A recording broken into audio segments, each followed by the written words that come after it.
Hello hello hello. Good evening good evening good evening. कैसे हैं सबके सब? स्वागत है आप सभी का उड़ान 2025 बैच के अंदर, जो कि क्लास 10th की तैयारी करवा रहा है आपको। एंड होपफुली आपकी ये जर्नी बहुत बढ़िया चल रही होगी, है ना। आज लेकर के आए हैं आपके लिए इलेक्ट्रिसिटी का लेक्चर नंबर 3। तो क्या हाल चाल? आवाज साफ आ रही है, वीडियो साफ दिखाई दे रही है? तो फायर इमोजी हो जाए जल्दी से, है ना। और वो फायर इमोजी के साथ ही हम लोग क्लास को स्टार्ट भी कर देंगे। फायर इमोजी के साथ साथ ही हम लोग क्लास को स्टार्ट भी कर देंगे। पढ़ाई लिखाई बढ़िया चल रही है क्या? सब ठीक है? बहुत बढ़िया बहुत बढ़िया। नमस्ते नमस्ते, good evening good evening good evening. Radhe Radhe Radhe Radhe बच्चों, मेरे चरणों में आप सबका कोटि कोटि प्रणाम। खुद तो तुम करोगे नहीं तो मुझे तुम्हारी करवानी पड़ेगी प्रणाम, है ना। तो राधे राधे बच्चों, मेरे चरणों में आप सबका कोटि कोटि प्रणाम। चलो ठीक है, शुरू करते हैं भाई। आज है लेक्चर नंबर 3, ठीक है ना। 2 लेक्चर हम लोग पढ़ चुके हैं, ठीक है। आज क्या क्या पढ़ने वाले हैं? आज हम लोग पढ़ेंगे सबसे पहले इलेक्ट्रिक सर्किट क्या होता है, ठीक है। इलेक्ट्रिक सर्किट के बाद हम लोग ओम्स लॉ पढ़ेंगे, रेजिस्टेंस पढ़ेंगे, ठीक है ना। वेरिफिकेशन भी पढ़ लेंगे, ठीक है। ये सारी चीजें हम लोग नेक्स्ट लेक्चर के अंदर कंटिन्यू करेंगे। अगर आज टाइम रहा तो आज ही कर लेंगे, नहीं तो नेक्स्ट लेक्चर के अंदर कंटिन्यू करेंगे, ठीक है। समझ में आ गया? प्रणाम प्रणाम, राधे राधे। चलो ठीक है, तो भाई शुरू करते हैं। पहले मैं आपको थोड़ा सा ना एक काम करता हूं, थोड़ा सा रिवीजन दे देता हूं, ठीक है। थोड़ा सा अपन रिवाइज कर लेते हैं ना पिछली कक्षाओं का निचोड़, ठीक है जी। पिछली कक्षाओं का निचोड़ आपको थोड़ा सा दे दिया जाए, ठीक है। शुरू करते हैं। देखो, हम लोगों ने जो चैप्टर स्टार्ट किया था वो किया था चार्ज के साथ, है ना। याद होगा आपको, चार्ज के साथ स्टार्ट किया था।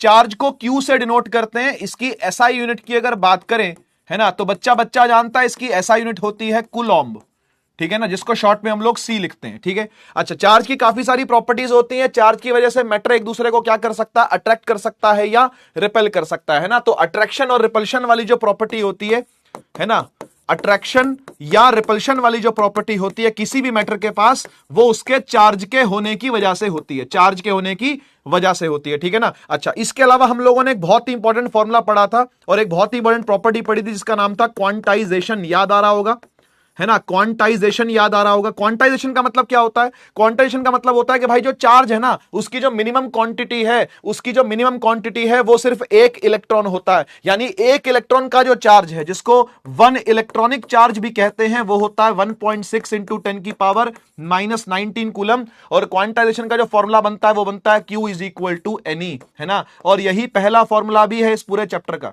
ठीक है। इस Q का मतलब क्या होता है कि भाई टोटल चार्ज कितना है, नेट चार्ज कितना है किसी बॉडी पर, ठीक है। नेट चार्ज कितना है किसी बॉडी पर। इस स्मॉल n का मतलब होता है कितने सारे इलेक्ट्रॉन्स है, तो नंबर ऑफ इलेक्ट्रॉन्स, है ना भाई। तो सिंपल ये क्या लग रहा है? ये सिंपल एक यूनिटरी मेथड लग रहा होता है कि भाई 1 इलेक्ट्रॉन पर अगर इतना चार्ज है तो फिर n इलेक्ट्रॉन्स पर कितना चार्ज होगा, तो n इंटू ई चार्ज होगा, है ना। और ये क्या है? ये इलेक्ट्रॉनिक चार्ज है जिसको आप लोग 1.6 इंटू 10 की पावर -19 कहते थे, ठीक है। अच्छा, इसके अलावा हम लोगों ने दूसरी चीज जो पढ़ी थी, सेकेंड चीज जो पढ़ी थी, वो पढ़ा था करंट, ठीक है जी।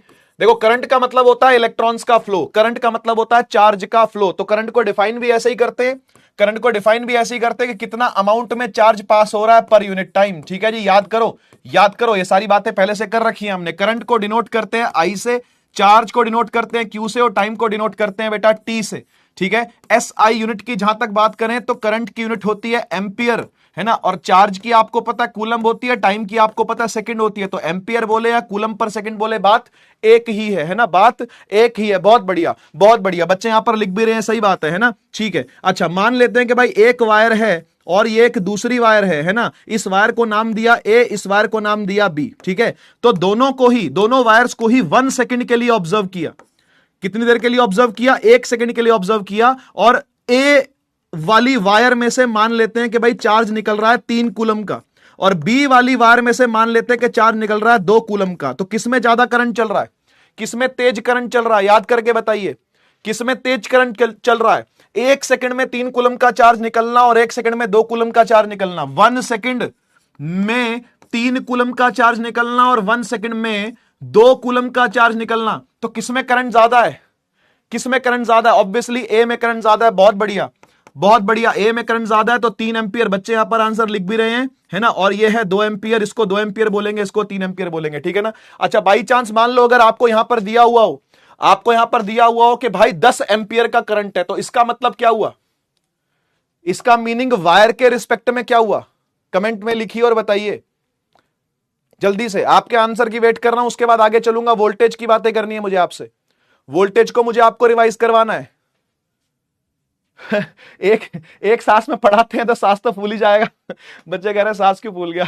बेटा रैप कर रहा हूं तब से मैं, है ना, रैपिंग चल रही है ये, है ना। और प्रोफेशनल रैपर तो मैं हूं नहीं, प्रोफेशनल टीचर तो मैं जरूर हूं, लेकिन मैं प्रोफेशनल रैपर तो हूं नहीं, है ना, कि मैं एक ही सांस में लगातार बोलता रहूं इसलिए सांस तो फूलेगा। सही बात है, सही बात है। 10 एम्पियर का मतलब होता है कि वायर में से 10 कूलम का चार्ज निकल रहा है हर सेकंड, हर सेकंड 10-10 कूलम का चार्ज निकले जाए, निकले जाए, ठीक है। बहुत बढ़िया, बहुत बढ़िया। इसके अलावा हम लोगों ने लास्ट क्लास में वोल्टेज पढ़ा था, ठीक है जी। वोल्टेज को भी आइए रिवाइज करवा देता हूं मैं, है ना, वोल्टेज को भी आइए रिवाइज करवा देता हूं। देखो जी, वोल्टेज जो होती है वो कारण होती है करंट के पीछे का, है ना। वोल्टेज इज द कारण behind the current, voltage is the reason behind the current. अगर वोल्टेज होगी यानी पोटेंशियल का डिफरेंस होगा तभी करंट चलेगा, पोटेंशियल का डिफरेंस नहीं होगा तो करंट नहीं चलेगा। सीधी बात बोले तो वोल्टेज होती क्या है या फिर पोटेंशियल डिफरेंस होता क्या है। कोई आपसे पूछे कि वोल्टेज क्या होती है या पोटेंशियल डिफरेंस क्या होता है तो क्या बोलोगे, क्या बोलोगे। हम ये बोलेंगे कि बैटरी कितना काम कर रही है, बैटरी कितना काम कर रही है, यानी वर्कडन कितना कर रही है, किसके ऊपर, चार्ज के ऊपर, उसको घुमाने में, है ना। आप जानते हो कि भाई बैटरी के 2 टर्मिनल होते हैं, याद करिए, बैटरी के 2 टर्मिनल होते हैं, एक पॉजिटिवली चार्ज रहता है हमेशा और एक नेगेटिवली चार्ज रहता है हमेशा। नेगेटिव वाले चार्ज से इलेक्ट्रॉन को धक्के पड़ते हैं और वो घूमता हुआ पॉजिटिव चार्ज की तरफ आ जाता है ना, पॉजिटिव वाली साइड की तरफ आ जाता है। तो क्या इलेक्ट्रॉन का फ्लो बन रहा है कि नहीं बन रहा, जी हां बन रहा है। तो इलेक्ट्रॉन के फ्लो को ही तो करंट कहते हैं, और किसको कहते हैं, शाबाश, धक्का। कोई आपसे पूछे वोल्टेज का मतलब क्या है तो वोल्टेज का मतलब है धक्का। जितनी ज्यादा वोल्टेज उतना ज्यादा धक्का, जितनी कम वोल्टेज उतना कम धक्का। तो सीधी सी बात यह है कि जितना ज्यादा वोल्टेज उतना ज्यादा करंट, और जितना कम वोल्टेज उतना कम करंट। और अगर वोल्टेज को 0 कर दिया जाए तो करंट कितना हो जाएगा, अगर वोल्टेज को 0 कर दिया जाए तो करंट कितना हो जाएगा, अगर वोल्टेज को 0 कर दिया जाए तो करंट कितना हो जाएगा, अगर वोल्टेज को 0 कर दिया जाए तो करंट कितना हो जाएगा, शाबाश, बहुत बढ़िया, 0 हो जाएगा, बहुत बढ़िया, बहुत बढ़िया। और अगर मैं आपसे कहूं कि वोल्टेज 2 वोल्ट है तो इसका मतलब कितना धक्का लग रहा है, 1 कूलम के चार्ज को बैटरी कितना धक्का मार रही है ना, 1 कूलम के चार्ज को बैटरी कितना धक्का मार रही है। 2 वोल्ट का मतलब क्या, 2 वोल्ट का मतलब क्या, 1 कूलम के चार्ज को कितना धक्का पड़ रहा है, कितना धक्का पड़ रहा है, कमेंट सेक्शन में लिखिए, आगे बढ़ूंगा तभी। शाबाश, 2 जूल का, बहुत बढ़िया, 2 जूल का धक्का पड़ रहा है, यानी 2 जूल का धक्का, 2 जूल का धक्का किसने दिया, बैटरी ने दिया। 2 जूल का धक्का बैटरी ने दिया, किसको, 1 कूलम के चार्ज को। चार्ज घूम गया, चार्ज घूम गया, करंट चल गया, ठीक है जी। और कल को मान लो, कल को मान लो 100 वोल्ट का वोल्टेज कहा जाए तो फिर कितने जूल का धक्का लगा 1 कूलम के चार्ज को, 1 कूलम के चार्ज को कितने जूल का धक्का लगा है। अगर कोई 100 वोल्ट आपको समझा रहा हो, कोई आपसे कह रहा हो कि 100 वोल्ट की वोल्टेज है, 100 वोल्ट का पोटेंशियल डिफरेंस, तो कितना धक्का लगा, शाबाश, बहुत बढ़िया, 100 जूल का धक्का लगा। यानी आपको फील आनी चाहिए बात की, 1 कूलम का चार्ज जब 2 जूल का धक्का खाएगा तो कम करंट चलाएगा, लेकिन वही 1 कूलम के चार्ज को जब 100 जूल का धक्का पड़ेगा जबरदस्त करंट चलेगा। क्या ये सही बात है कि नहीं, क्या फील आ गई या नहीं आ गई, क्या रिवीजन हो गया नहीं होगा। इस प्रकार से और भी रिवीजन आपको मैं आगे भी देता रहूंगा, जैसे जैसे हम आगे कॉन्सेप्ट पढ़ते जाएंगे, रिवीजन आगे जहां जहां पर जरूरत होगी वहां पर मैं आपको जरूर दूंगा, क्योंकि भाई ये पूरा चैप्टर ही कुछ ऐसा है। अगर आप चैप्टर के पुराने कॉन्सेप्ट भूल गए तो नए कॉन्सेप्ट सीख नहीं पाओगे। अगर आप चैप्टर में पुराने कॉन्सेप्ट भूलते चले गए तो नए कॉन्सेप्ट आप सीख नहीं पाओगे, इसलिए मुझे टाइम टू टाइम आपको रिवाइज करवाना पड़ेगा। तो कैसा लगा ये वाला रिवीजन, जरा फायर इमोजी के साथ बता दो एक बार, अगर मजा आया तो। Yes sir, yes sir, yes sir, बहुत बढ़िया। यस सर की जगह फायर इमोजी होता तो ज्यादा मजा आता मुझको। ओपी ओपी के ओपी के ओपी ओपी, हाँ ठीक है, फायर इमोजी होगा तो सबसे ज्यादा मजा आएगा मुझे। ठीक है, ठीक है, बढ़िया बढ़िया, है ना। तो जिन लोगों ने भी लेक्चर अटेंड करे हैं वो दोनों, है ना, उनको ये सब कुछ समझ में आएगा। जिन्होंने लेक्चर अटेंड नहीं करे, सीधा कूद के लेक्चर नंबर 3 में आ गए, वो भी पता नहीं क्या सोच के, उन्हें समझ में नहीं आएगा, ये बात पक्की है।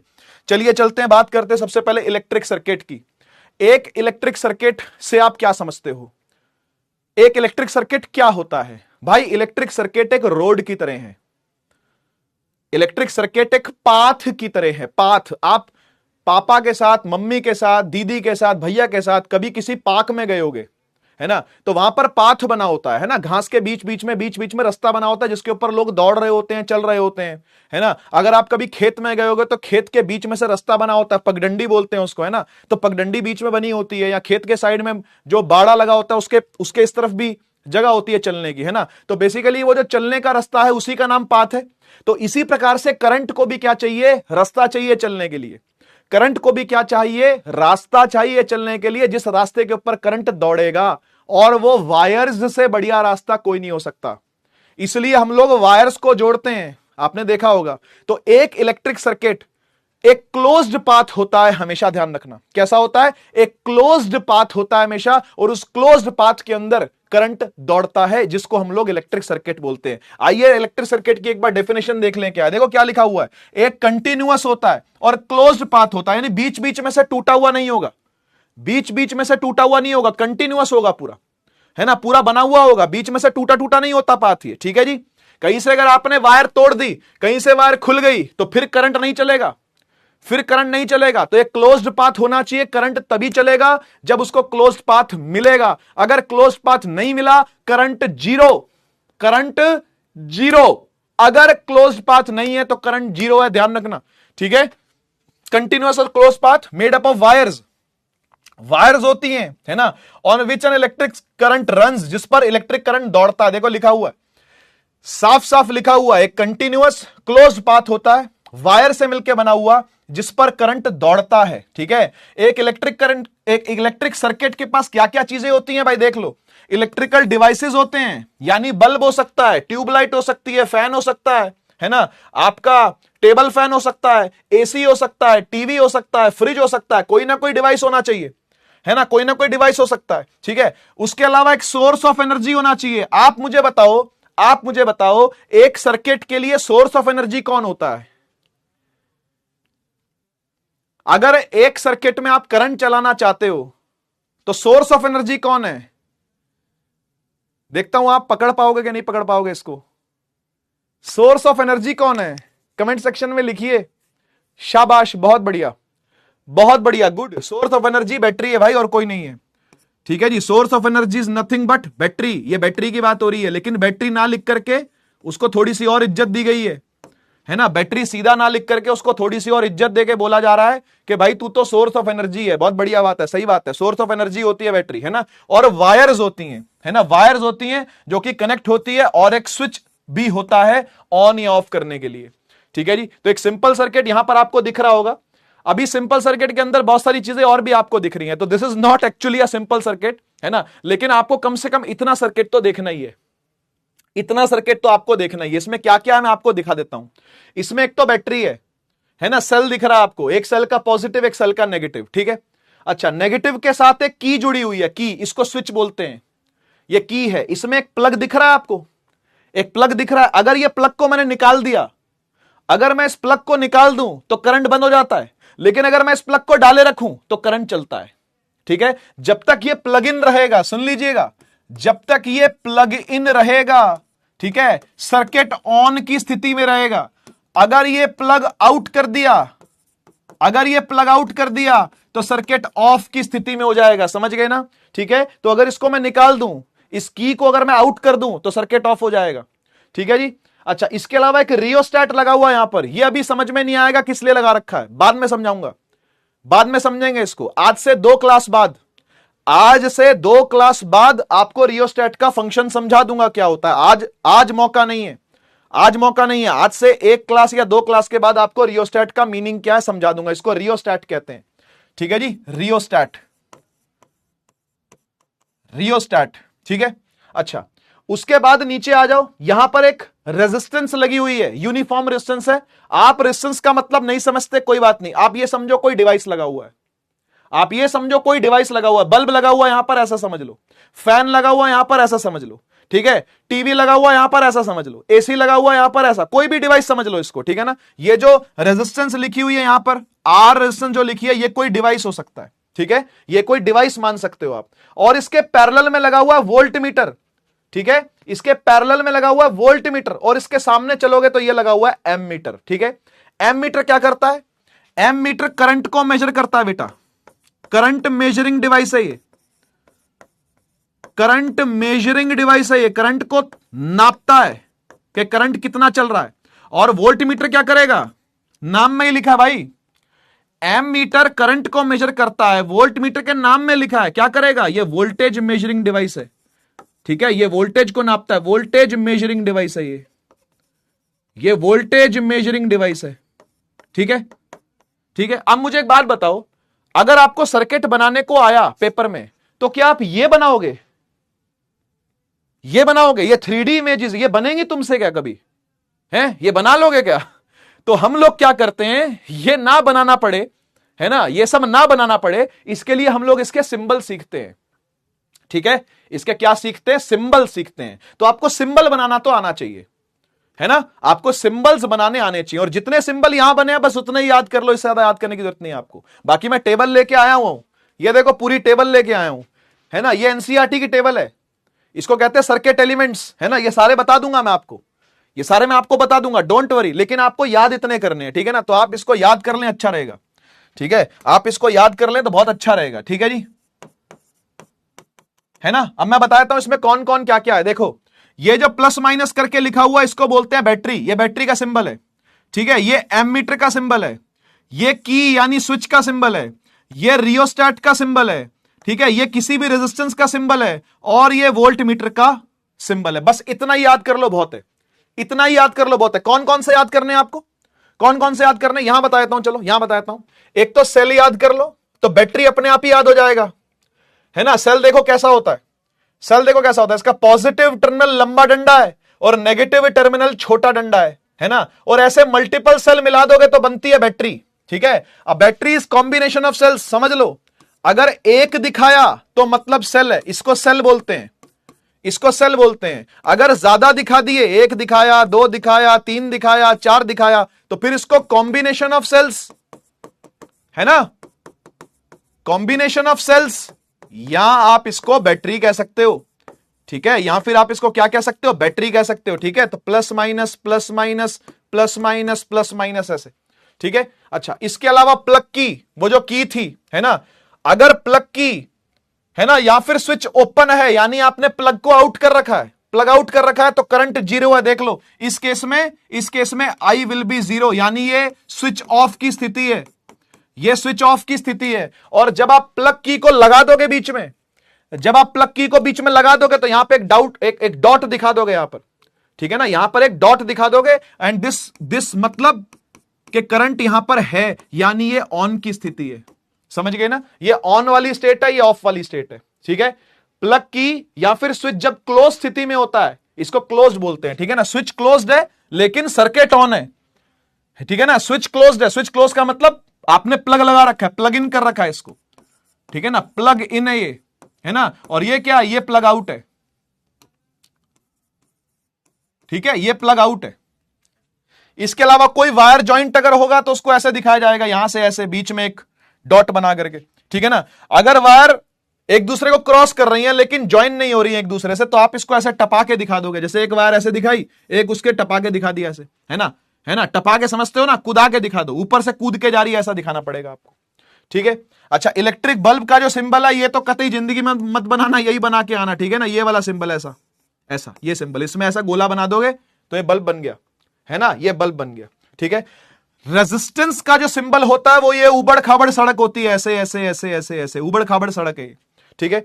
और रियोस्टेट का जो सिंबल होता है वो कुछ नहीं है, बस ये उबड़ खाबड़ सड़क जो है ना, इसमें एरो लगा दो या फिर इसको ऐसे ऊपर से एरो टिका दो, मतलब देख देख ऐसे, ये रेजिस्टेंस है, ठीक है, अगर ऐसे कर दिया तो ये रियोस्टेट बन गया, ये रियोस्टेट बन गया, या फिर यहां देख, ये रेजिस्टेंस है ना, ऊपर से लाके ऐसे एरो लगा दो इस पर, ये रियोस्टेट बन गया, ठीक है।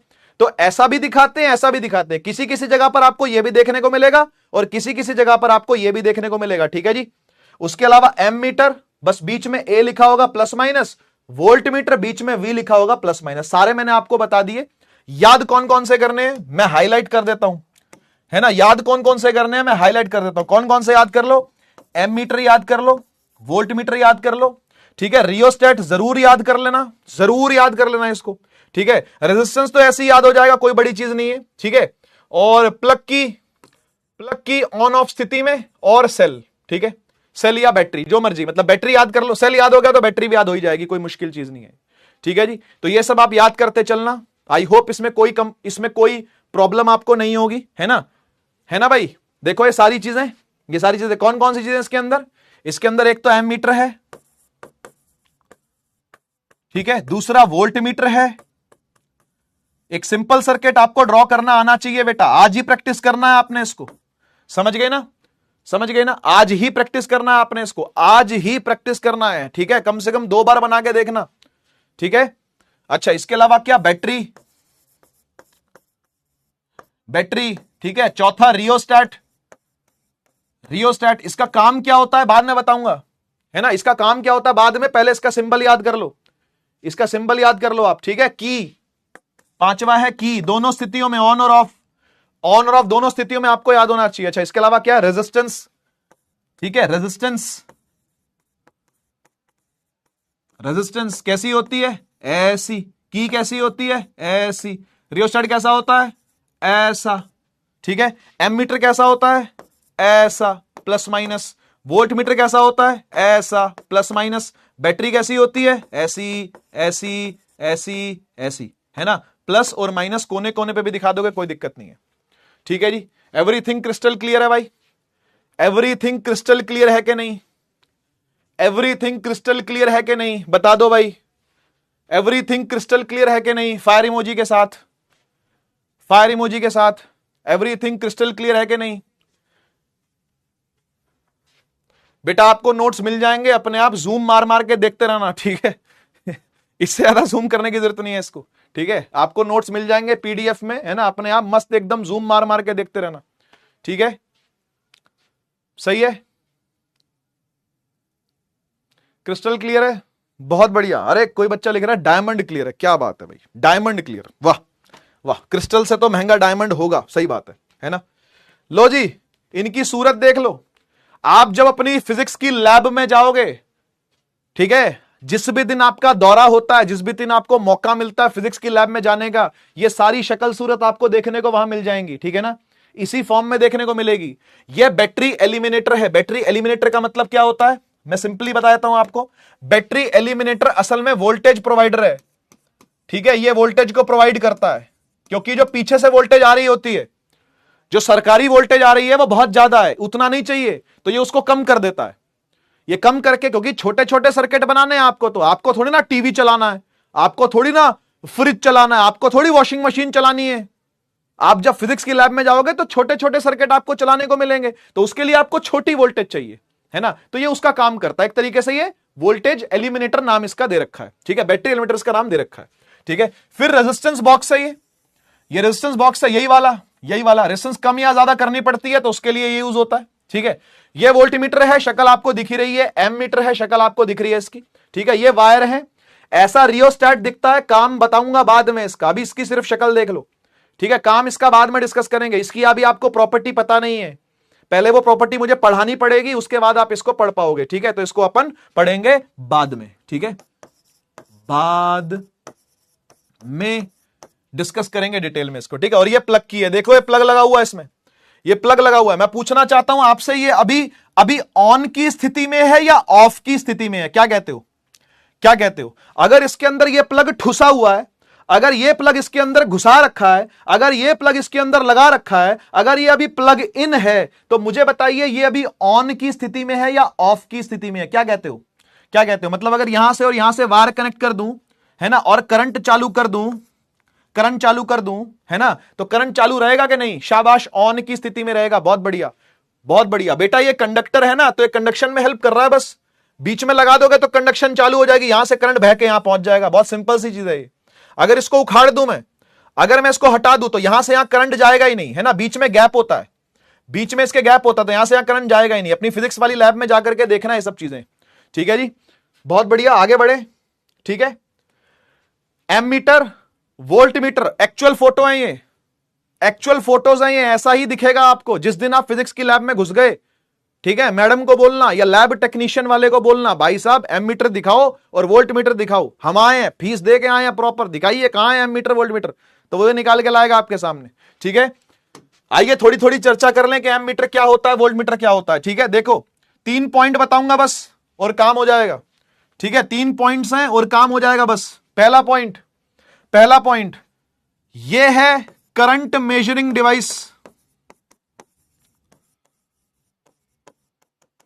करंट मेजरिंग डिवाइस ये क्या है? यह है वोल्टेज मेजरिंग डिवाइस।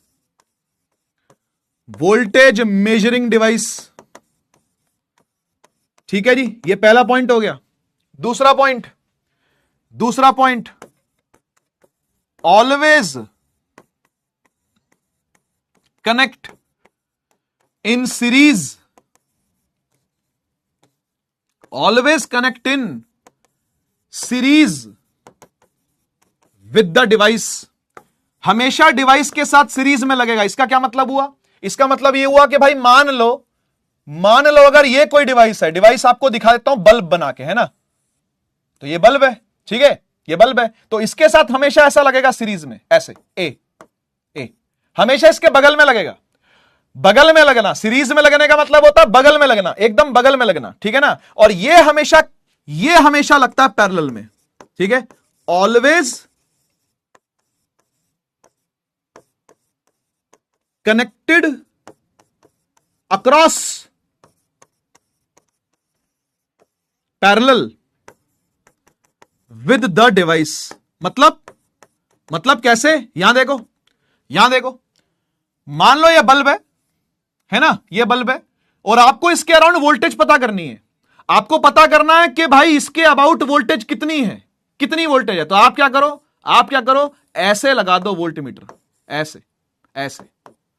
ऐसे लगा दो। इसको बोलते हैं पैरेलल में लगाना, यहां से 2 तारें उठाओ और वोल्ट मीटर में कनेक्ट कर दो। लेकिन एम मीटर का मतलब क्या? बगल में जोड़ना। ठीक है, एम मीटर का मतलब क्या है भाई? बगल में जोड़ना। सीरीज मतलब बगल में जोड़ना, और पैरेलल मतलब ऊपर जोड़ना। 2 तारें यहां से निकाली, ऊपर जोड़ दिया। ठीक है जी, तो इसी तरीके से कनेक्ट होता है, ऐसे ही रीडिंग लेता है ये। ठीक है, ऐसे ही रीडिंग लेता है ये, तरीका यही है इसका रीडिंग लेने का। ठीक है, और तीसरी चीज कोई भी आइडियल एम मीटर का मतलब होता है आदर्श एम मीटर, यानी एम मीटरों का भगवान। भाई इस दुनिया में क्या कोई भी चीज आइडियल होती है क्या? बताओ। आइडियल का मतलब होता है जिसमें कोई कमी ना हो, आइडियल का मतलब होता है आदर्श, है ना। आदर्श बहू, आदर्श सास, आदर्श मां, आदर्श पिता, आदर्श पुत्र, आदर्श बेटा, है ना, आदर्श बेटी, आदर्श पति, आदर्श भाई, आदर्श बहन, आदर्श नेता। वो तो होते ही नहीं, है ना। तो क्या कोई भी आदर्श है? कोई भी नहीं है भाई, है ना। तो हम एक इमेजिनरी कॉन्सेप्ट दे रहे हैं आपको। आइडियल एम मीटर का मतलब एक इमेजिनरी कॉन्सेप्ट है, ये एम मीटरों का भगवान है। तो एक आइडियल एम मीटर जो होता है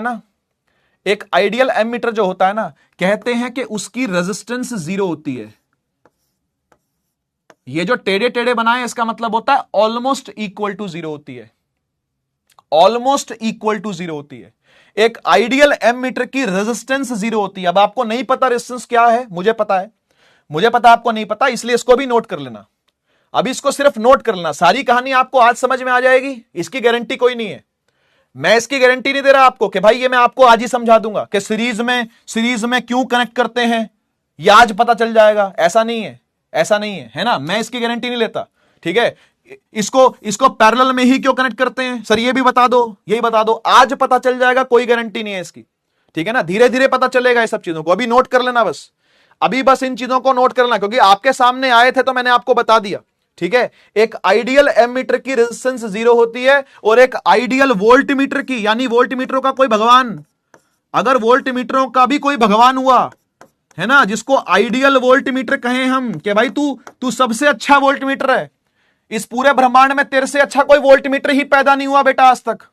ठीक है ना, तो एक आइडियल वोल्ट मीटर जो होता है, उसकी रेजिस्टेंस होती है इन्फिनिटी। ठीक है, फिलहाल के लिए नोट कर लेना, आज समझ में आ जाएगा, इसकी कोई गारंटी मैं आपको दे ही नहीं रहा। ठीक है, लेकिन धीरे धीरे समझ में आएगा।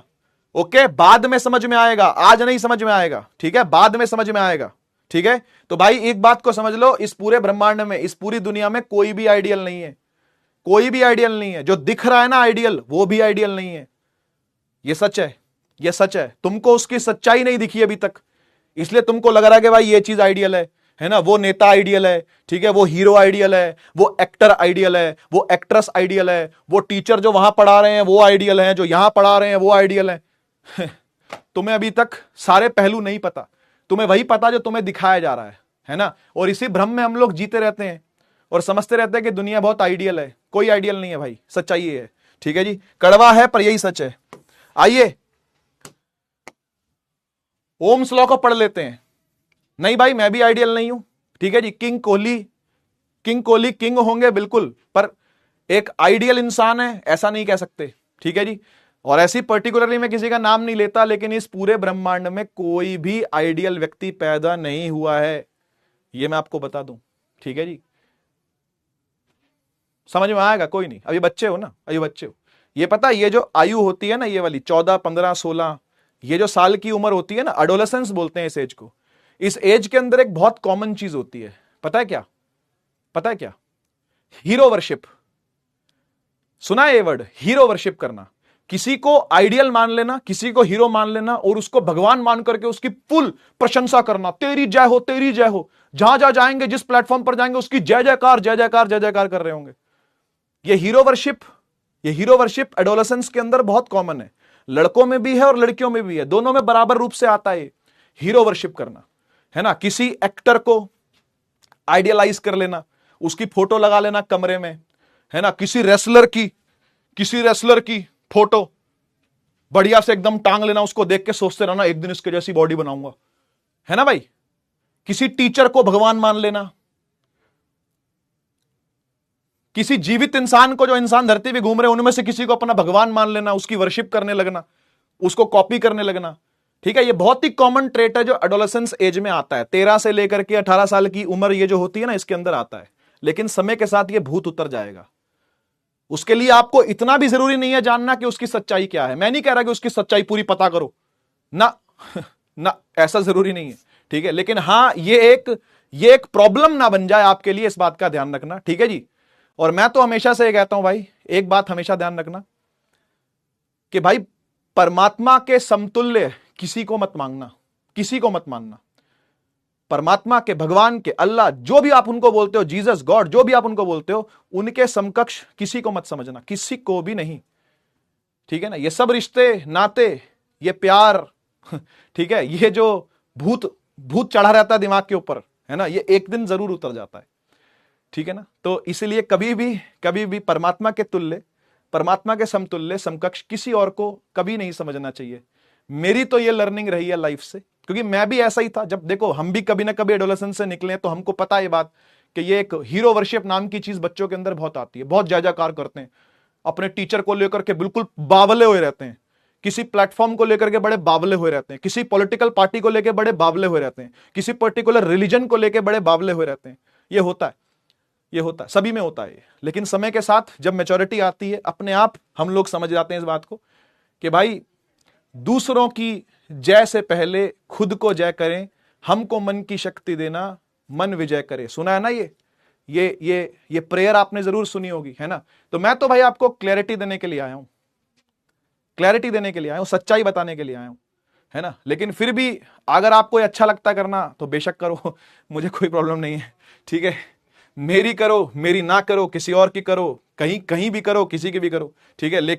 लेकिन हमेशा परमात्मा से एक ही बात मांगना, परमात्मा, नेचर, अल्लाह, गॉड, महादेव, हनुमान जी, जिसको भी मानते हो, माता रानी, जो राम जी, कृष्ण, जिसको भी मानते हो, उनसे बस एक ही बात मांगना, ठीक है ना, कि हमको मन की शक्ति दे कि मन विजय करे और दूसरों की जय से पहले हम खुद की जय करें, ठीक है जी। इतना कॉन्फिडेंस हमारे अंदर हो कि हम अपनी जय जयकार खुद कर सके। कम से कम सबसे पहले तो अपनी जय जयकार खुद ही करें, क्योंकि जब तक हम अपनी जय जयकार खुद नहीं करेंगे ना, दूसरा हमारी जय जयकार नहीं करेगा। सीधी सी बात है, ठीक है जी। चलो ओम्स लॉ को समझ लेते हैं भाई। तो ये ओम साहब जर्मन साइंटिस्ट थे ये, और इन्होंने ओम्स लॉ की नींव पहली बार दुनिया के सामने ऐसे रखी, है ना, कि जैसे मैं आपके सामने ये दो फोटोज लेकर के आया हूं, ठीक है ना। ये है फोटो नंबर 1, ठीक है, और ये है फोटो नंबर 2। मैं आपसे पूछना चाहता हूं कि फोटो नंबर 1 और फोटो नंबर 2, ये दोनों जो मैंने आपको सामने फोटोज रखी है 1 और 2, इनके अंदर आपको क्या फर्क दिख रहा है? आपको इन दोनों फोटोज के बीच में क्या डिफरेंस दिख रहा है, बता सकते हो क्या? इन दोनों के बीच में क्या डिफरेंस दिख रहा है, बता सकते हो क्या?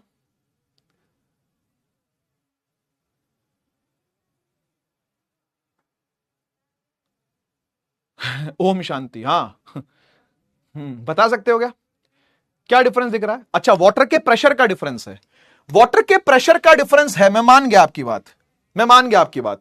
किसमें आपको वाटर का प्रेशर ज्यादा दिख रहा है, फर्स्ट वाले में या सेकंड वाले में? कहां पर पानी ज्यादा दूर जाके गिरा है? कहां पर पानी ज्यादा दूर जाके गिरा है, सेकंड में या फर्स्ट में? किसमें वाटर का फ्लो आपको ज्यादा दिखाई दे रहा है, सेकंड में या फर्स्ट में? शाबाश, बहुत बढ़िया, बहुत बढ़िया।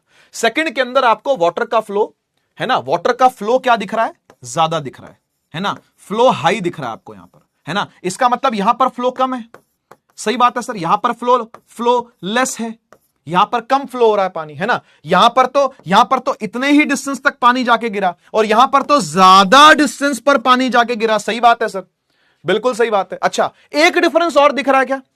एक डिफरेंस और दिख रहा है क्या? जरा पता करो, जरा पता करो। क्यों लग रहा है आपको कि इसने ज्यादा दूर फेंका है पानी और इसने कम दूर फेंका है पानी? वो डिफरेंस भी इसके अंदर मेंशन्ड है, वो डिफरेंस भी इसके अंदर मेंशन्ड है। बता सकते हो क्या? बता सकते हो क्या ऐसा क्यों है? बता सकते हो क्या ऐसा क्यों है? क्यों यहां पर आपको फ्लो ज्यादा दिख रहा है? क्यों यहां पर यह दूर जाकर के गिरा और क्यों यहां पर यह पास ही में गिर गया? क्या कारण दिख रहा है? यस यस, पानी की हाइट, पानी का अमाउंट। इस बर्तन में पानी इतने ही हाइट तक है, इतने ही हाइट तक है, और इस बर्तन में पानी यहां से लेके यहां तक है। ओ भाई, ओ भाई, ओ भाई, हाइट कहां पे ज्यादा है? हाइट किस जगह पर ज्यादा है बेटा? हाइट किस जगह पर ज्यादा है? यस, सेकंड वाले केस में, बिल्कुल बिल्कुल बिल्कुल, शाबाश शाबाश, बिल्कुल सही समझे हो आप। फ्लो वहीं पर हाई है, फ्लो वहीं पर हाई है जहां पर लेवल हाई है ना, जहां पर पानी का लेवल हाई है ना। और यहां पर फ्लो कम है क्योंकि यहां पर लेवल जो है वो क्या है, कम है ना। लेवल जो है वो यहां पर लो है ना, लो लेवल है। लो लेवल है तो पानी का फ्लो भी कुछ कम है, और यहां पर हाई लेवल है तो पानी का फ्लो भी कुछ क्या है, ज्यादा है। अब क्या हम इस पानी के फ्लो को करंट के फ्लो से रिलेट कर सकते हैं क्या? आप मुझे याद करके बताओ, करंट कब ज्यादा निकलता है? जब क्या ज्यादा हो? करंट कब ज्यादा निकलेगा? करंट कब हाई निकलेगा? करंट में जान कब ज्यादा होगी? जब हाई वोल्टेज होगी। बहुत बढ़िया, बहुत बढ़िया, यस यस। और जब वोल्टेज कम होगी तब? हाँ, धक्का कम पड़ेगा तब। जब धक्का कम पड़ेगा तब तो वोल्टेज कम होगी, तो करंट भी कैसा निकलेगा? करंट भी कैसा निकलेगा? बहुत सही, बहुत सही, बहुत सही, एकदम पकड़ गए हो यार तुम। बढ़िया यार, बढ़िया, बहुत सही, बहुत सही, पकड़ गए हो तुम कॉन्सेप्ट, तुम कॉन्सेप्ट पकड़ गए हो। सीधी सी बात है भाई, सीधी सी बात है। यहां पर आप इस तरीके से इसको रिलेट कर सकते हो कि भाई जब वोल्टेज हाई होगी, इस हाइट को ना आप वोल्टेज समझ सकते हो, इस हाइट को आप वोल्टेज के तरीके से समझ सकते हो। उसकी एनालॉजी है ये, है ना। वैसी ही एनालॉजी देकर के समझाया जा रहा है, ठीक है, कि जब हाइट ज्यादा होगी तो समझ लो होगी, और वोल्टेज ज्यादा होगी तो आपको पता है कि करंट भी क्या निकलेगा भाई? करंट भी क्या निकलेगा भाई? ज्यादा निकलेगा, है ना। और जब वोल्टेज कम होगी तो करंट कैसा निकलेगा? जब वोल्टेज कम होगी तो फिर करंट कैसा निकलेगा? करंट भी कम निकलेगा। और मुझे एक बात बताओ, आपको याद होगा मैंने अभी अभी आपसे एक बात करी थी कि जब वोल्टेज जीरो होगी तब क्या होगा? जब वोल्टेज जीरो होगी तो तब क्या होगा? जब वोल्टेज जीरो होगी तो तब क्या होगा? करंट भी जीरो होगा। यानी सोच, अगर ये पूरा टैंकर खाली होता, ये पूरी टंकी खाली होती, अगर ये पूरी टंकी खाली होती तो फिर कितना फ्लो होता पानी? तो फिर कितना फ्लो होता पानी, मुझे बताओ। अगर ये टंकी पूरी खाली होती तो कितना फ्लो होता पानी? आप मुझे बताइए, आप मुझे बताइए, आप मुझे बताइए।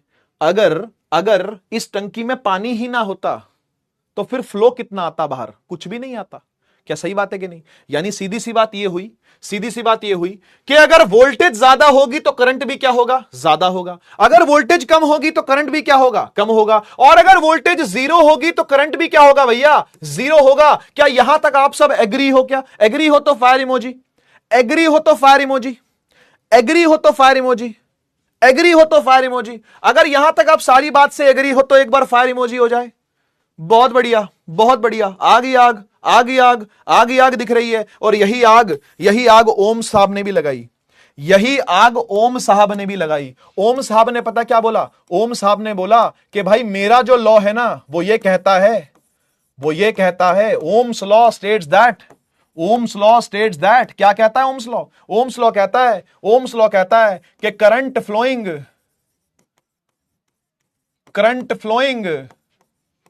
in a conductor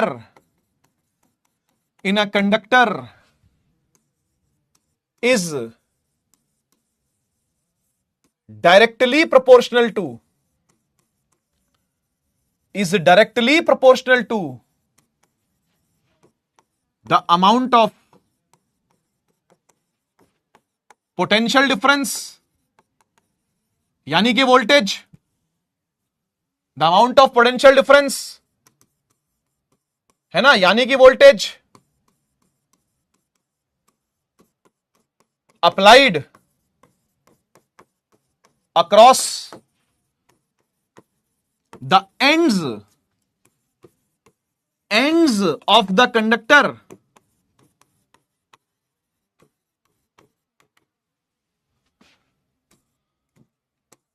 at a constant temperature, at a constant temperature. मेरे साथ साथ पढ़ो एक बार, मेरे साथ साथ एक बार पूरा लॉ पढ़ो। जैसे मुझे याद है वैसे तुम्हें भी याद होना चाहिए, जैसे मुझे याद है वैसे तुम्हें भी याद होना चाहिए। जैसे मैंने बिना किसी किताब को खोले ये सीधा लिख दिया, बिल्कुल इसी प्रकार से आपको भी ये सीधा सीधा लिखा आना चाहिए। आपको ये ऐसा कैसा याद होना चाहिए। पढ़ो एक बार, पढ़ो एक बार। ओम्स लॉ क्या कहता है? Ohm's law states that, Ohm's law की स्टेटमेंट क्या है? ओम्स लॉ क्या कहता है? ओम्स लॉ कहता है कि भाई जो करंट फ्लो करता है किसी भी कंडक्टर में, current flowing in a conductor is directly proportional to the amount of potential difference applied.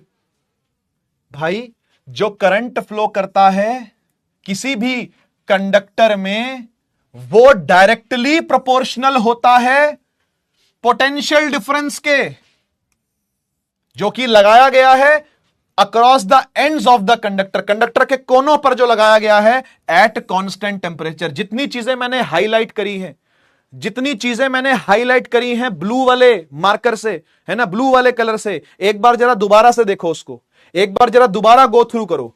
कौन कौन सी लाइनें मैंने अंडरलाइन करी है भाई? एक करंट फ्लोइंग करा है, फिर एक कंडक्टर करा है, फिर एक डायरेक्टली प्रोपोर्शनल करा है, फिर पोटेंशियल डिफरेंस अप्लाइड करा है, और फिर कांस्टेंट टेम्परेचर करा है। ये सारी चीजें ओम ने खास तौर पर बोली थी।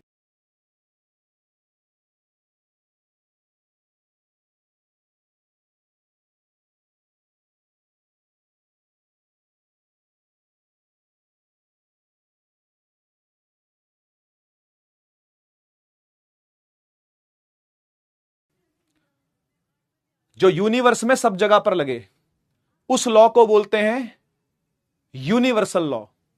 ठीक है जी, जो यूनिवर्स में सब जगह पर लगता है उसे बोलते हैं यूनिवर्सल लॉ। ठीक है जी, और जो यूनिवर्स में सब जगह पर लगे उसे कहते हैं यूनिवर्सल लॉ। ठीक है, तो ओम साहब ने यह बोला कि जो ये मेरा लॉ है ना, ये यूनिवर्सल लॉ नहीं है, ये कंडीशनल लॉ है। कमेंट सेक्शन में लिखिए और बताइए कैसा लॉ है ये, कैसा लॉ है ये, कैसा लॉ है। ओम साहब ने कहा कि ओम्स लॉ जो है वो यूनिवर्सल लॉ नहीं है, वो कंडीशनल लॉ है। यानी ये कैसा लॉ है? ये कंडीशन पर बेस्ड है। कौन कौन सी कंडीशंस हैं यहां पर? कौन कौन सी कंडीशंस इन्वॉल्व है यहां पर? तो सुनिए, कंडीशन नंबर वन, सबसे पहली कंडीशन यह है कि भाई ये जो ओम्स लॉ लगता है ये सिर्फ कंडक्टर के लिए लगता है। ये ना तो सेमीकंडक्टर के लिए लगेगा और ना ही इंसुलेटर के लिए लगेगा। ठीक है जी, ना तो सेमीकंडक्टर के लिए लगेगा और ना ही इंसुलेटर के लिए लगेगा। सही है, ये एक कंडीशनल लॉ है, ये सिर्फ कंडक्टर के लिए लगता है, ठीक है। और दूसरी कंडीशन यहां पर क्या है, दूसरी कंडीशन है कांस्टेंट टेम्परेचर के लिए लगेगा। अगर आपने टेम्परेचर को चेंज कर दिया तो ओम्स लॉ काम नहीं करेगा। समझ में आ गई? क्या ये दो कंडीशन समझ में आ गई? ठीक है ना। अब लैग लैग लिखना बंद कर दो बेटा, अब लैग नहीं हो रहा। पहले जब हो रहा था तो मुझे दिख रहा था, है ना, मैं खुद ही चुप हो गया था और फिर मैंने खुद से ही रिपीट कर दिया सारी बात को। अब आप सुनना नहीं चाहते हो तो वो बात अलग है ना। अगर तुम सुनना नहीं चाहते हो और वो ये वाले इमोजी बनाना चाहते हो तो वो आपकी इच्छा है और आपकी हेडेक है ये, ठीक है। मैं ऑलरेडी समझा चुका हूं और 2 से 3 बार रिपीट कर चुका हूं, ठीक है, कि ओम्स लॉ एक कंडीशनल लॉ है ना। तो ये सब नेतागिरी छोड़ करके ना, कि एक बनाना शुरू करता है सारे बनाना शुरू कर देते हैं, एक लैग लिखता है तो सारे लैग लिखना शुरू कर देते हैं, ठीक है ना। तो ऑलरेडी मैंने रिपीट भी कर दिया है और लैग वाली बात जो आपको दिख रही है वो मुझे भी दिख रही है यहां पर। ऐसा मत समझना कि यहां पर कोई और सिस्टम चलता है जो हमें नहीं दिख रहा होता, हमें भी दिख रहा होता है कि लैग है, ठीक है। तो ये नेतागिरी बंद कर दो, नेतागिरी से कोई फायदा नहीं है ना। तो इसलिए पढ़ने आए हो पढ़ो सिर्फ, ठीक है, नेतागिरी मत चलो, ठीक है भाई। हाँ, तो ओम्स लॉ क्लियर हुआ, ओम्स लॉ क्लियर हुआ। ओम्स लॉ एक कंडीशनल लॉ है, यूनिवर्सल लॉ नहीं है। एक बार फिर से रिपीट कर रहा हूं, सुन लीजिए बात को, है ना। ओम्स लॉ कंडीशनल लॉ है, ये यूनिवर्सल लॉ नहीं है। ये यूनिवर्स में सब जगह पर सब पदार्थों में लगेगा ऐसा कतई मत सोचना, ऐसा नहीं होगा, ठीक है। ऐसा बिल्कुल नहीं होगा कि सब जगह पर लगेगा, सब पदार्थों के लिए लगेगा, ऐसा नहीं हो सकता। यह सिर्फ कंडक्टर के लिए लगता है, ठीक है। पहली बात क्या है, पहली कंडीशन क्या है कि यह सिर्फ कंडक्टर के लिए लगेगा, ठीक है। और दूसरी कंडीशन क्या है, दूसरी कंडीशन क्या है कि यह कांस्टेंट टेम्परेचर के लिए ही लगेगा, ठीक है जी। अगर आपने टेम्परेचर को चेंज कर दिया तो चेंज हो जाएगा। अगर आपने कंडक्टर की जगह इंसुलेटर ले लिया या सेमीकंडक्टर ले लिया तो भी गड़बड़ हो जाएगी। समझ में आया गड़बड़े क्या क्या है? गड़बड़े समझ में आई क्या क्या है? बोलो जी, यस और नो, जल्दी से जल्दी से। समझ में आया? ठीक है जी। कंडीशनल लॉ है, यूनिवर्सल लॉ नहीं है। कंडीशनल लॉ है, यूनिवर्सल लॉ नहीं है। कंडक्टर के लिए लगेगा, बाकियों के लिए नहीं लगेगा और कांस्टेंट टेम्परेचर पर लगेगा। इसके अलावा अगर आपने टेम्परेचर बदल दिया तो भी ये काम नहीं करेगा, ठीक है जी। यस लिख दो या फायर इमोजी लिख दो फटाफट। सॉरी वॉरी बोलने की जरूरत नहीं है भाई, कोई दिक्कत नहीं है, चलता रहता है सब, ठीक है ना। तुम कुछ गलती करोगे तो वो हाईलाइट करना बहुत जरूरी है ना। और नेतागिरी करोगे तो भाई उसका कोई फायदा नहीं है बेसिकली, ठीक है। एक लिखता है लैग तो सारे लैग। अब मुझे दिख रहा है, चाहे तुम एक लिखो चाहे 1000 लोग लिखो, लैग तो मुझे भी यहां से दिख रहा होता हुआ, ठीक है। रिपीट तो मुझे करना ही पड़ेगा, रिपीट तो मैं कर ही रहा हूं, ठीक है। तुम्हारे रिपीट बोलने से भी रिपीट ज्यादा नहीं कर दूंगा, है ना। और तुम्हारे लैग बोलने से भी कुछ नहीं हो जाएगा, ये पीछे सिस्टम से हुआ, मैंने तो कुछ नहीं किया, ठीक है ना। तो मेरा काम है पढ़ाना, है ना। अगर लैग हुआ सिस्टम में तो मैं दोबारा बता दूंगा, तो दोबारा मैंने बता दिया, दोबारा क्या 4 बार बता दिया मैंने उसी बात को, ठीक है जी। तो आप लोगों को नेतागिरी की जरूरत नहीं है ना, कोई फायदा भी नहीं होता इन कामों से, ठीक है। तो जो मैंने करना है वो मैंने करना ही है, ठीक है। आओ, ओम्स लॉ क्या कहता है? ओम्स लॉ कहता है कि भाई जो करंट फ्लो कर रहा है किसी भी कंडक्टर में वो डायरेक्टली प्रोपोर्शनल होता है the amount of potential difference के applied across the ends of the conductor. देखो अभी अभी जो आप समझे हो, अभी जो आप समझो कि वोल्टेज को बढ़ाने से करंट बढ़ता है और वोल्टेज के घटाने से करंट घटता है, तो क्या इस बात को हम ऐसा कह सकते हैं? क्या इस बात को मैं ऐसा लिख सकता हूं क्या कि वोल्टेज जो है और जो करंट है वो एक दूसरे के प्रोपोर्शनल हैं? ऐसा कह सकते हैं क्या? ऐसा कह सकते हैं कि नहीं कि voltage is proportional to current? सीधी सी बात, अगर वोल्टेज बढ़ेगी तो करंट बढ़ेगा और वोल्टेज घटेगी तो करंट घटेगा, और वोल्टेज 0 हो गई तो करंट भी 0 हो गया। बोलो भाई, बोलो भाई, ये सब बातें ओके एकदम? ये सब बातें एकदम ओके हैं? बढ़िया बढ़िया, ठीक है। तो इसको अगर मैं सिंबॉलिकली लिखूं तो वोल्टेज का सिंबल होता है V और करंट का सिंबल होता है I, और बीच में लगाया प्रोपोर्शनलिटी का साइन, तो V और I के बीच में क्या लगा हुआ है? V और I के बीच में क्या लगा हुआ है? एक प्रोपोर्शनलिटी का साइन लगा हुआ है, ठीक है। अब मान लो अगर मैं ये प्रोपोर्शनलिटी का साइन हटाता हूं, इक्वल टू लगाता हूं, तो मुझे कांस्टेंट मल्टीप्लाई करना पड़ता है कि नहीं करना पड़ता? क्लास 9th याद करो, क्लास 9th याद करो, हमने न्यूटन का सेकंड लॉ पढ़ा था, वहां पर फोर्स प्रोपोर्शनल आया था डेल्टा P बाय टी। याद आ रहा है? याद आ रहा है? क्लास 9th की बातें याद आ रही हैं, नीव बैच की बातें याद आ रही हैं, जो बच्चे नीव से पढ़े थे या जो मुझसे पढ़े हैं कहीं पर भी, चाहे यूट्यूब पर पढ़े हो या नीव पर पढ़े हो, है ना, उनको याद आ रही होगी ये बात कि प्रोपोर्शनलिटी का साइन हटा करके हम इक्वल टू लगाते हैं तो एक कांस्टेंट के मल्टीप्लाई करते हैं, है ना, याद है ना। और बाद में हमने ये पाया एक्सपेरिमेंटेशन से कि के की वैल्यू तो 1 है, तो फोर्स का फॉर्मूला क्या बन जाता है? वो बन जाता है डेल्टा पी बाय टी, है ना। तो ये 9th क्लास की बातें थी। सिमिलर चीजें हमको यहां भी करनी पड़ेंगी, है ना। सिमिलर चीजें हमको यहां भी करनी पड़ेंगी। जब वोल्टेज और करंट के बीच में प्रोपोर्शनैलिटी का साइन है तो मुझे यहां पर इक्वल टू लगाने के साथ साथ एक कांस्टेंट मल्टीप्लाई करना पड़ेगा, और वो कांस्टेंट यहां पर पता है कौन होता है? वो कांस्टेंट यहां पर होता है आर, और फॉर्मूला बन जाता है V is equal to I R. ये फॉर्मूला है ओम्स लॉ का, and this is formula number 4। ये है फॉर्मूला नंबर 4, ठीक है जी। इसमें ये जो आर आया है, पहली बात तो ये जो V है ये कौन है भाई? जो V है वो वोल्टेज है ना। ये जो I है वो कौन है? जो I है वो करंट है, जो I है वो करंट है। और ये जो R है ये कौन है? इस R को ही कहते हैं रेजिस्टेंस। इस R का ही नाम है बेटा रेजिस्टेंस, ठीक है जी। अब ये रेजिस्टेंस क्या होती है, थोड़ा सा और आगे पढ़ेंगे इसको, थोड़ा सा और आगे समझेंगे तब समझ में आएगा कि रेजिस्टेंस क्या होती है, ठीक है। बाकी सब कुछ क्लियर है? बाकी सब कुछ क्लियर है भाई। ओम्स लॉ और कुछ नहीं बताता, वो सिर्फ ये बताता है कि वोल्टेज को जितना बढ़ाओगे करंट भी उतना बढ़ जाएगा, ठीक है। अगर वोल्टेज को दुगना कर दिया तो करंट भी दुगना हो जाएगा, अगर वोल्टेज को 10 गुना कर दिया तो करंट भी 10 गुना हो जाएगा, अगर वोल्टेज को आधा कर दिया तो करंट भी आधा हो जाएगा। क्या समझ में आ रही है बात? क्या समझ में आ रही है बात? बोलो जी, क्लियर है क्या? क्लियर है क्या ये बात? बहुत बढ़िया, बहुत बढ़िया। तो कुछ भी नहीं है ओम्स लॉ भाई, यही है बस, ठीक है। अब इसमें बात आती है रेजिस्टेंस की। अब इसमें बात आती है जो भाई रेजिस्टेंस है ये कौन है? ये जो हमने आर पढ़ा, रेजिस्टेंस पढ़ा, ये रेजिस्टेंस कौन है? तो भाई रेजिस्टेंस जो होती है, ठीक है, रेजिस्टेंस जो होती है, रेजिस्टेंस का मीनिंग होता है, रेजिस्टेंस का मीनिंग होता है रुकावट, ठीक है ना। रेजिस्टेंस को कहते हैं रुकावट। रेजिस्टेंस की हिंदी क्या होती है भाई? रेजिस्टेंस की हिंदी होती है रुकावट। रुकावट। आप मुझे ये बताओ कि ये किसके लिए रुकावट है? ये किसके लिए रुकावट है? कौन रुकावट पैदा कर रहा है? कौन रुकावट पैदा कर रहा है? डायमंड क्लियर हो गया सर, अच्छा जी, बहुत बढ़िया। हां, मैं आपसे पूछ रहा हूं कि भाई ये जो रेजिस्टेंस है, ये जो रुकावट है, ये किस चीज के लिए रुकावट है? ये रुकावट कौन पैदा कर रहा है? फ्रिक्शन हो रही है। ओ अच्छा फ्रिक्शन। और नहीं, मुझे चैट बंद करनी नहीं थी बेटा, मुझे इमोजी बंद करने थे बस, तो मैंने इमोजी बंद कर दिए। चैट बंद नहीं करनी थी मुझे, चैट तो मैं आप लोगों से कर रहा हूं। अच्छा, करंट के रास्ते में रुकावट है, ठीक है। करंट के रास्ते में रुकावट है तो ये कौन रुकावट पैदा कर रहा है? हाँ, ये जो अवरोध पैदा हो रहा है, बढ़िया बढ़िया बढ़िया, बच्चे लिख रहे हैं अवरोध, बढ़िया बात है। ये जो अवरोध पैदा हो रहा है, ये जो अवरोध पैदा हो रहा है, ये कौन पैदा कर रहे हैं? ठीक है, करंट के रास्ते में पैदा हो रहा है, बहुत बढ़िया, बहुत बढ़िया। करंट के रास्ते में पैदा हो रहा है, बहुत सही, बहुत सही। लेकिन ये पैदा कर कौन रहा है? आपको यहां पर एक मीम दिख रहा होगा, है ना, बड़ा ही मशहूर मीम है ना। इसमें देखो क्या हो रहा है, एम्प मतलब है करंट। ये जो ग्रीन कलर से दिखाया हुआ ना, ये करंट है ना। इसको धक्का कौन मार रहा है? बताओ भाई, करंट को धक्का कौन मारता है? करंट को धक्का मारता है वोल्ट, है ना। तो वोल्ट क्या कर रहा है? उसको धक्का मार रहा है ना। लेकिन उसको आगे बढ़ने कौन नहीं दे रहा? उसको आगे बढ़ने कौन नहीं दे रहा?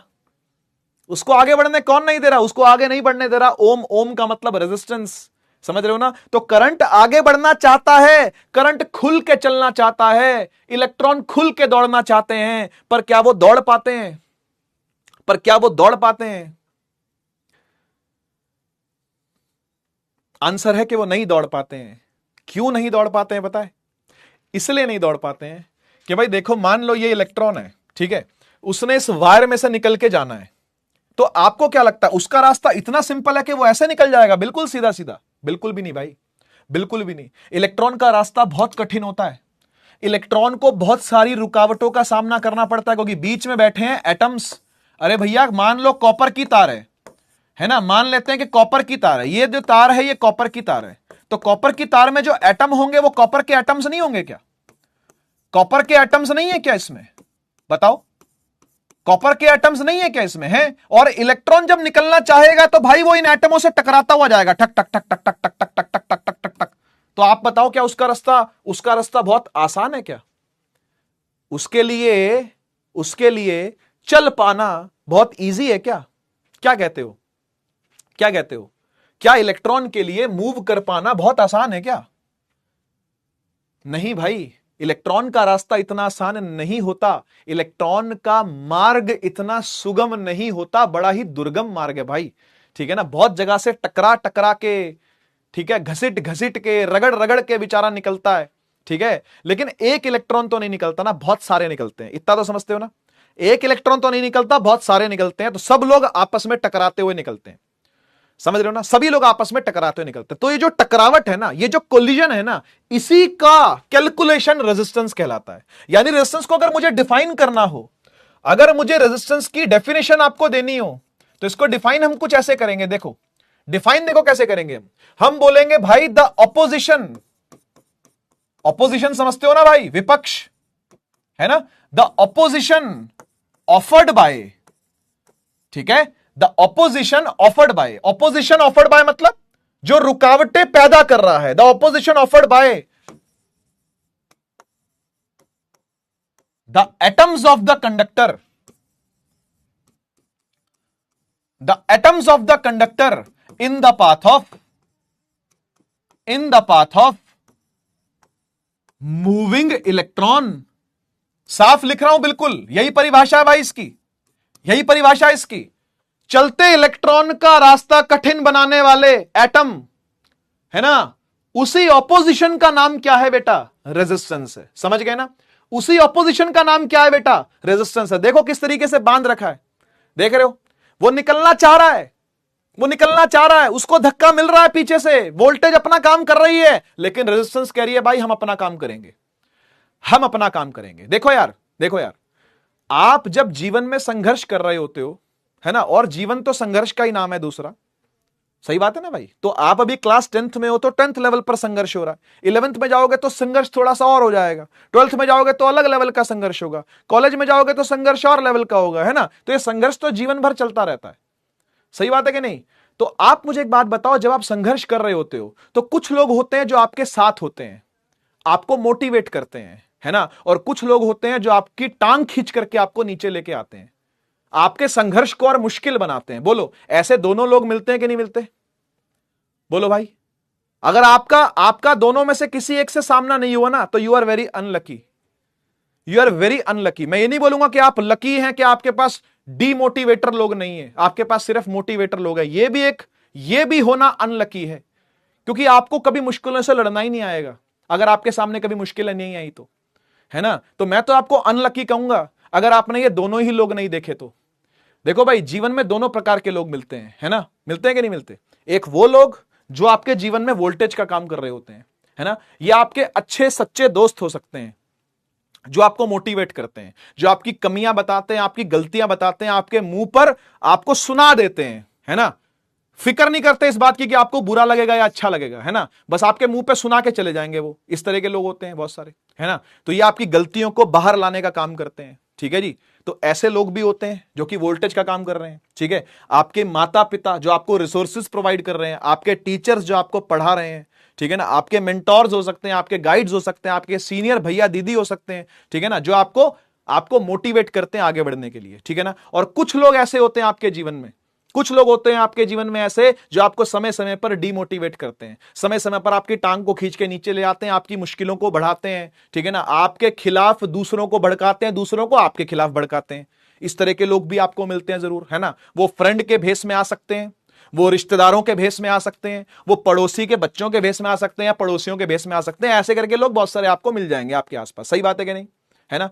तो भाई अगर आपके जीवन में ये दोनों लोग हैं ना, तो आप बहुत लकी हैं। आपके जीवन में अगर ये दोनों टाइप के लोग हैं ना, तो आप बहुत लकी हैं, आप अपनी जिंदगी बढ़िया से जियोगे, ठीक है। क्योंकि जिंदगी ऐसी है कि कहीं ना कहीं आपको मुश्किलें परेशानियां से आपको अपनी देखभाल करनी पड़ेगी, है ना। और अगर आपको अभी से लोग नहीं मिल रहे हैं ना, अभी से आप बहुत बचे हुए हो ना, तो भाई जिंदगी आगे जाकर के बहुत टफ होने वाली है आपकी, ठीक है ना। तो लकी मानना अपने आप को अगर आपके जीवन में दोनों प्रकार के लोग हैं तो। आपके जीवन में रेजिस्टेंस भी होनी चाहिए और आपके जीवन में वोल्टेज भी होनी चाहिए जो आपको मोटिवेट करती रहे, ठीक है। तो जीवन इसी का नाम है, ठीक है। चलिए बहुत बढ़िया। तो रेजिस्टेंस का मतलब क्या हुआ, जो अपोजिशन ऑफर हो रही है ना, आपके आगे बढ़ने में, है ना, जो आपको रोक रहा है, जो रुकावट पैदा कर रहा है, उसी का नाम रेजिस्टेंस है, ठीक है। और रेजिस्टेंस को डिनोट किससे करते हैं, इसकी डिनोशन सुन लो क्या है, इसको डिनोट करते हैं आर से। देखो अभी अभी किया भी था मैंने, है ना, अभी अभी यहां पर किया भी था ना, इसको आर से डिनोट। तो इसको किससे डिनोट करते हैं बेटा, आर से डिनोट करते हैं, ठीक है। आर से इसको डिनोट किया जाता है। इसकी एसआई यूनिट ओम ही होती है। मतलब भाई जर्मन साइंटिस्ट थे, है ना, जॉर्ज साइमन ओम, है ना, उन्हीं के सरनेम पर ही इसकी यूनिट को भी रखा गया है। ठीक है, तो रेजिस्टेंस की जो यूनिट होती है वो ओम ही है, OHM, और इसका जो सिंबल होता है बेटा वो ये होता है। ठीक है जी, ये इसका सिंबल है। ओके, ओमेगा बोलते हैं इसको, है ना। एक ओमेगा ये भी होता है, एक ओमेगा ये भी होता है। आप 11th में जाओगे ना, आपको ये ओमेगा देखने को भी मिलेगा, ठीक है ना। लेकिन ये भी ओमेगा, एक कैपिटल एक छोटा है, कुछ ऐसा है ना। अब ग्रीक तो मुझे आती नहीं, ना ही मैं ग्रीस में रहता हूं, है ना ही मेरी कोई ग्रीक जानकार है, ना ही मेरी कोई रिश्तेदारी में कोई ग्रीक व्यक्ति है, ठीक है, और ना ही मैं पिछले जन्म में कभी कोई ग्रीक राजा था, है ना, ग्रीक किंगडम का राजा हूं कि भाई मुझे पूरी की पूरी ग्रीक आती हो। अब इतना तो मुझे नहीं पता, है ना, लेकिन हाँ ये ओमेगा है और ये वाला भी ओमेगा है, इसको भी ओमेगा ही कहते हैं, है ना। एक कैपिटल ओमेगा है और एक छोटा ओमेगा, ऐसा ही कुछ होगा। ठीक है, तो ओम जो है वो इस तरह के सिंबल से बनता है। ठीक है, डिनोट करते हैं इसको आर से। ठीक है, तो हम अगर कभी ऐसे लिखें तो रेजिस्टेंस इज इक्वल टू 5 ओम, समझ रहे हो, तो ऐसा लिखते हैं इसको, है ना। और कभी ऐसा लिखेंगे resistance is equal to 100 ohm, समझ गए, या फिर resistance is equal to half ohm, ऐसे समझ गए ना। इस तरीके से इसको लिखा जाता है, लिखने का तरीका आपको खाली बता रहा था, सही है। ठीक है, एक क्वेश्चन कर लेते हैं, ठीक है, एक क्वेश्चन कर लेते हैं, है ना। बाकी ओम्स लॉ को हम लोग नेक्स्ट क्लास में कवर कर लेंगे। ठीक है, एक क्वेश्चन कर लेते हैं, देखो क्या क्या दिया हुआ है, क्या क्या दिया हुआ है। दिया हुआ है how much current will an electric bulb draw from a 220 volt source if the resistance of the bulb filament is 1200 ओम। तो भाई वोल्टेज दी हुई है आपको कितनी, 220 वोल्ट, जो गिवन है वो लिख रहा हूं मैं यहां पर। ठीक है, जो रेजिस्टेंस दिया हुआ है आपको वो दिया हुआ है 1200 ओम। ठीक है, और आपसे पूछा हुआ है कि भाई करंट निकालिए, आई करंट निकालिए, है ना। तो कौन सा फॉर्मूला लगाना चाहिए बेटा, कौन सा फॉर्मूला लगाना चाहिए बेटा, जल्दी से बता दो, जल्दी से बता दो। V गिवन है, हां गिवन है, रेजिस्टेंस गिवन है, हां जी वो भी गिवन है, और करंट निकालना है, तो कौन सा फॉर्मूला लगना चाहिए, कौन सा फॉर्मूला लगना चाहिए भाई। रेजिस्टेंस एक फ्रिक्शन की तरह है, हां फ्रिक्शन भी है, इसके अलावा केमिकल हिंड्रेंस भी होती है बेटा सब्सटेंसेस के अंदर, ठीक है ना, सबका मिला जुला करके रेजिस्टेंस बनती है।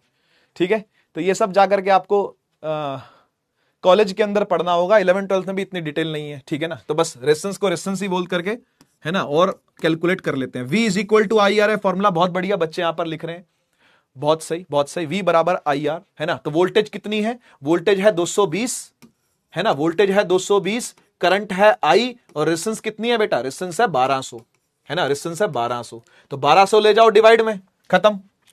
कितना आ गया करंट बेटा, 220 डिवाइड बाय 1200, एक जीरो से एक जीरो कट गया, और 2 से काट दो 11 पर, ये कट गया 60 पर, बस आ गया। चाहो तो डेसिमल में कर लो, नहीं तो ऐसे ही छोड़ दो इसको, 11/60 एम्पियर। ठीक है जी, 11/60 एम्पियर। तो ये करंट आ गया, कोई दिक्कत तो नहीं, समझ में आया, समझ में आया। कहीं पर कोई डाउट है, कहीं पर कोई प्रॉब्लम है, कहीं पर कोई डाउट है। ठीक है ना, आज की क्लास को हम इतना ही रख रहे हैं।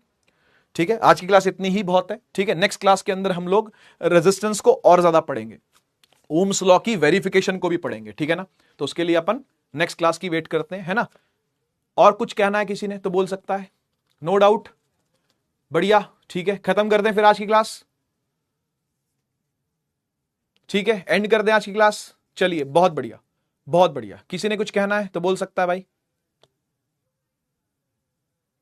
कंटिन्यू करूं अभी आगे, नहीं नहीं आज के लिए काफी है, आज के लिए काफी है। सॉन्ग सुना दो, नहीं बेटा इसमें कोई डाउट हो तो बताओ। ठीक है, ठीक है, आज सब समझ में आया, अच्छा लगा लेक्चर, अच्छा लगा लेक्चर। देखो बहुत सिंपल था, बहुत सिंपल सिंपल सी बातें थी आज। ठीक है ना, ऐसी कोई टफ बात नहीं करी। ओम्स लॉ पढ़ा है हमने, है ना, और ओम्स लॉ से पहले हम लोगों ने सर्किट देखा, सर्किट के बहुत सारे एलिमेंट्स देखे हम सब ने, है ना। तो सर्किट आपको डेफिनेशन याद होनी चाहिए, एक सर्किट आपको बनाना आना चाहिए, सिंपल सर्किट आपको बनाना आना चाहिए। ठीक है ना, और जो जो मैंने आपको कंपोनेंट्स बोले वो आपने याद कर लेने सिंबल के साथ। ठीक है, ये मेहनत आपने करनी पड़ेगी, ये मेहनत आपको आज सोने से पहले करनी है। ठीक है, इसके अलावा फिर हमने ओम्स लॉ पढ़ा। ओम्स लॉ क्या था, V और I प्रोपोर्शनल होने चाहिए, और कंडीशनल लॉ है टेम्परेचर सेम रहना चाहिए और कंडक्टर ही होना चाहिए। ठीक है ना, इतनी बात थी। अच्छा, उसके अलावा V is equal to I R, हमने वहां पर R मल्टीप्लाई करके फॉर्मुला बना दिया, और उसका एक हमने न्यूमेरिकल भी कर लिया। ठीक है, अब ये जो R नाम की आइटम है, ये क्या आइटम है, रेजिस्टेंस बोलते हैं इसको। क्यों होती है बता दिया मैंने आपको, कि जब इलेक्ट्रॉन चलता है तो दूसरे एटम जो है वो उसके रास्ते में आकर के रुकावट बनते हैं। जैसे आपके जीवन में भी बहुत सारी रुकावटें पैदा करने वाले लोग हैं, है ना, तो वो आपके जीवन की रेजिस्टेंसेज है, सही है ना। तो दोनों का होना जरूरी है, तभी जीवन का मजा है। ठीक है। चलिए मिलते हैं हम लोग फिर नेक्स्ट क्लास के अंदर। ठीक है, इसके आगे से फर्दर कंटिन्यू करेंगे, तब तक के लिए take care, tata bye bye, Bharat माता की जय। जय हिंद, वंदे मातरम।